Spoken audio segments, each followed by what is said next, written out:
Cooch Behar government engineering কলেজে নাকি দেখা মিলেছে ভূতের ছায়া। হ্যাঁ, আপনারা ঠিকই শুনছেন, সিজিসিতে নাকি ঘোরাফেরা করছে এক অদৃশ্য ভূত।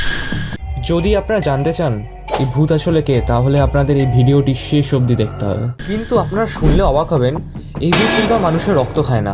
এই ভূত গিলে খায় ছাত্রদের প্রাপ্য হোস্টেল, নিঃশব্দে সরিয়ে নেয় মেয়েদের সুরক্ষার জন্য লাগানো ক্যামেরা, চুপিসারে খেয়ে ফেলে ছাত্রদের ক্যান্টিন, তাদের সুযোগ সুবিধা, এমনকি তাদের কণ্ঠস্বরও। তার আগে আমরা জেনে নিই কোচবিহার গভর্নমেন্ট ইঞ্জিনিয়ারিং কলেজের ইতিহাস সম্পর্কে। 2016 সালে এই কলেজের যাত্রা শুরু হয় কোচবিহার শহর থেকে 5 কিলোমিটার দূরে হরিণচড়া নামক এক নির্জন প্রান্তরে। তখন স্বপ্ন ছিল অনেক বড়, ভাবা হয়েছিল যে এই কলেজও কল্যাণী বা জলপাইগুড়ি কলেজের মতো অনেক উন্নতি করবে। কিন্তু বলে না, আশায় বাঁচে চাষা। বাস্তবতা হলো এই কলেজ যেখানে শুরু হয়েছিল আজও সেই জায়গায় আটকে রয়ে গেছে, বরং পিছিয়ে গেছে আরও সময়ের পেছনে।